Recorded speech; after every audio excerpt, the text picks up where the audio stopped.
সুপ্রিয় শিক্ষার্থীরা, প্রবর্তক স্কুল অ্যান্ড কলেজ কর্তৃক আয়োজিত অনলাইন ক্লাসে তোমাদেরকে স্বাগত।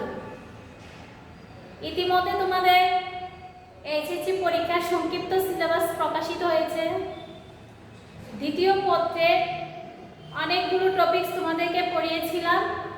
আজকে থেকে আমরা ওই সংক্ষিপ্ত সিলেবাসের প্রেক্ষিতে প্রথম থেকে তোমাদেরকে নিয়ে আলোচনা করব। আমাদের প্রথম যে অংশটা সিলেবাসের সেটা হলো বাংলাদেশের কৃষি নিয়ে।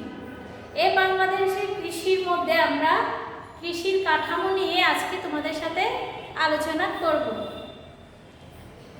বাংলাদেশের কৃষি চ্যাপ্টারে কৃষি কাঠামো হচ্ছে কৃষির যে বিভিন্ন কার্যক্রম, এই সমস্ত কার্যক্রম নিয়ে কৃষি কাঠামো। তোমরা জানো বাংলাদেশ কৃষি নির্ভর দেশ। তৈরি পোশাক ও নিট ওয়ারের পরবর্তী স্থান দখল করে আছে বাংলাদেশের কৃষি। যদিও বাংলাদেশের কৃষি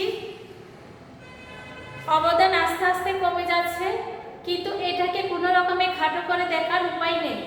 কারণ বাংলাদেশের তৃণমূল থেকে জাতীয় পর্যায়ে এই কৃষির অবদান খুবই গুরুত্বপূর্ণ ভূমিকা পালন করে এবং আমাদের জিডিপিতেও কিন্তু কৃষি যে অবদান রয়েছে সেটাও আমরা দেখতে পাচ্ছি।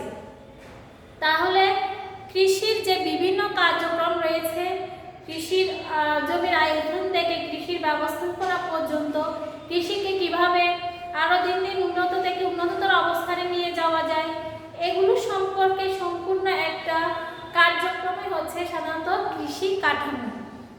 এই কৃষি কাঠামোর মধ্যে কি কি রয়েছে দেখো। প্রথমত হচ্ছে খামারের আয়তন।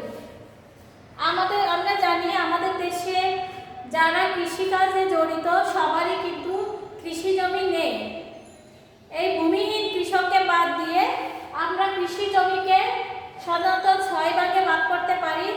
এগুলো কৃষি জমির পরিমাণের উপর ডিপেন্ড করে এই 6 ভাগে ভাগ করা হয়েছে।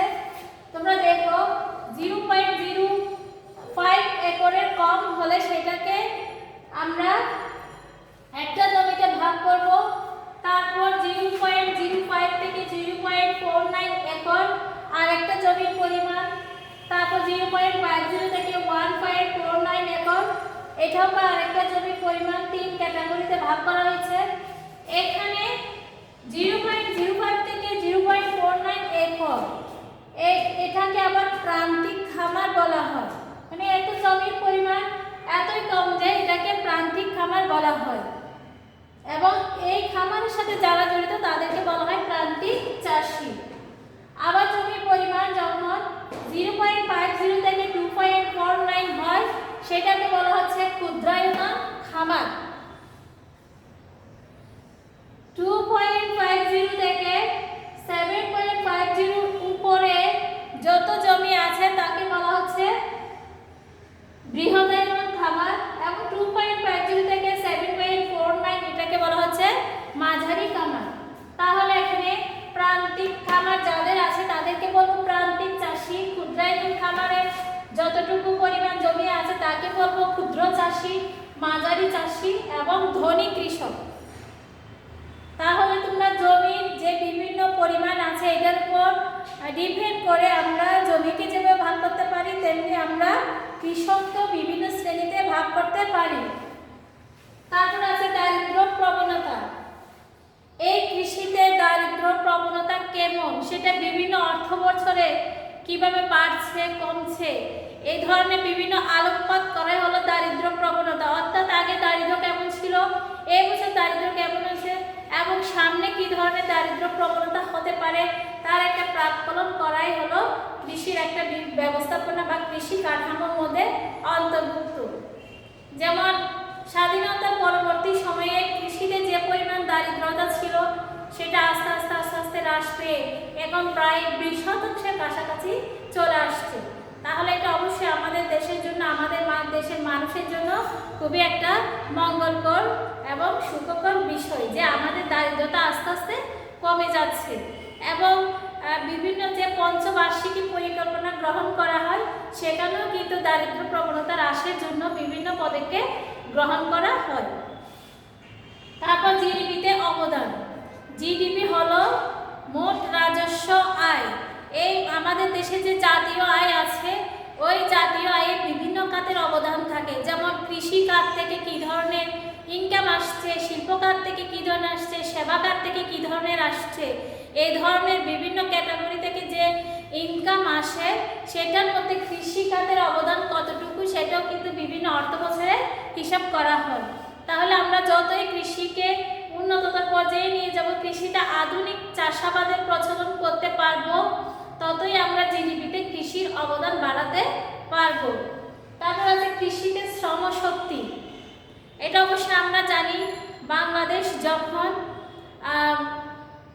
কৃষিতে আধুনিক পদ্ধতি সূচনা করছে সেখানে কৃষিতে শ্রমশক্তির পরিমাণ কমে যাচ্ছে, কারণ যখন মানুষের শারীরিক পরিশ্রমের চেয়ে যন্ত্রের কার্যক্ষমতা বেশি হয় তখনই কিন্তু কৃষিতে শ্রমশক্তির পরিমাণ কমে যায়, এবং যে বিভিন্ন ধরনের কর্মসংস্থান রয়েছে বিভিন্ন সেক্টরে সেখানে কিন্তু মানুষের কর্মসংস্থান হচ্ছে এবং তারা কৃষি থেকে তাদের মুখ ফিরিয়ে নিচ্ছে। সেই জন্য বিভিন্ন অর্থ বছরের আমরা যখন বিভিন্ন অর্থ বছরের কৃষির যে ক্যাটাগরি আছে এগুলো যখন আমরা বিশ্লেষণ করব সেখানে অবশ্যই দেখতে পারবো কৃষিতে শ্রমশক্তির পরিমাণ কমে যাচ্ছে। আগে আমরা বলতাম 80% লোক কৃষিতে নিয়োজিত ছিল, এখানে এখন 20% লোক কৃষিতে নিয়োজিত আছে কিনা সেটা সন্দেহের ব্যাপার। তারপর আছে কৃষিপণ্য রপ্তানি।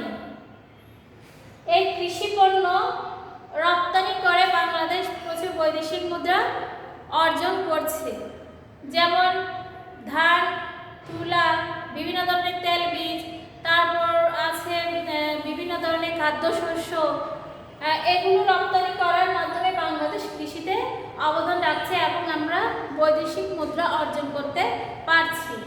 এক্ষেত্রে আবার বিভিন্ন ধরনের হিমায়িত মৎস্য খাদ্যদ্রব্য কিন্তু এখানে অন্তর্ভুক্ত, কৃষিতে অন্তর্ভুক্ত হবে। কৃষি ব্যবস্থাপনা।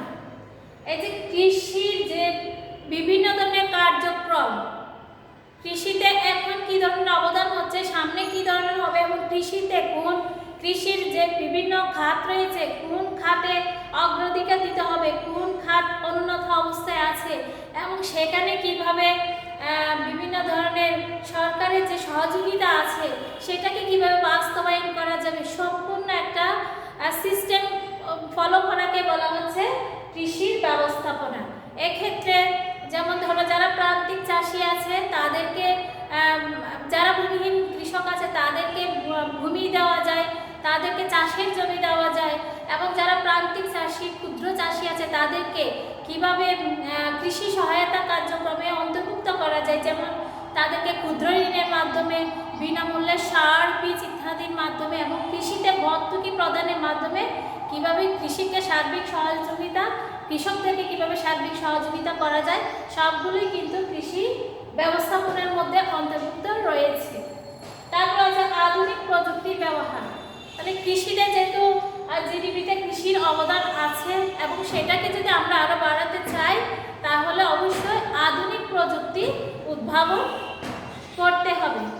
বাংলাদেশে কৃষিতে এখন পরমাণু পদ্ধতি, বায়োটেকনোলজি পদ্ধতি ব্যবহার করে কিন্তু বিভিন্ন ধরনের খাদ্যশস্য, ধান, তারপর বিভিন্ন ধরনের অর্থকরী ফসল উৎপাদন করা হচ্ছে। তারপর আছে কৃষি পণ্যের ধরন। কৃষি পণ্যের ধরন সাধারণত দু ধরনের, একটা হচ্ছে খাদ্যশস্য আর একটা হচ্ছে অর্থকরী ফসল। এই খাদ্যশস্যের মধ্যে রয়েছে ধান, গম, ভুট্টা, বিভিন্ন ধরনের তেল বীজ, বিভিন্ন ধরনের ফলমূল, শাকসবজি ইত্যাদি হলো খাদ্যশস্য।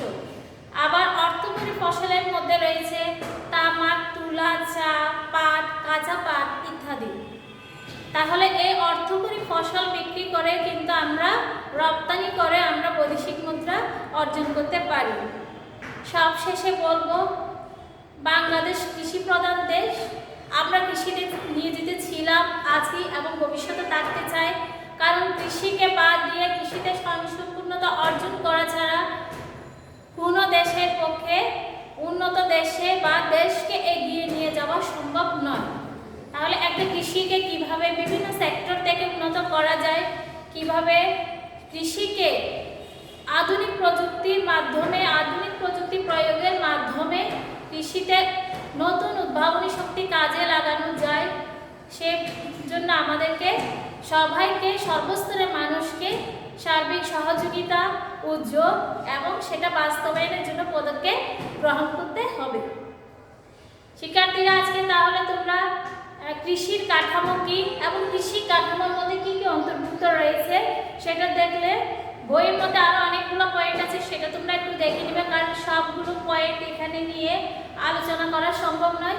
কারণ কৃষি সেক্টরটা তেমন একটা ছোট নয় যে আমার এই বোর্ডের মধ্যে সংকুলন হবে। কৃষি সেক্টরটা অনেক বড়, অনেকগুলো পয়েন্ট আছে এবং অনেক বিষয় জানা রয়েছে। তোমরা আশা করি তোমরা সকলে কৌতূহলী, জানতে চাই তোমাদের মত, সেহেতু তোমরা ভালোভাবে স্টাডি করবে, ভালোভাবে পড়বে, বাসায় পড়াশোনা করবে। অবশ্যই অবশ্যই তোমরা একটা ভালো ফলাফলের মুখ দেখবে বলে আমি আশা রাখি। সবাইকে সাথে থাকার জন্য ধন্যবাদ।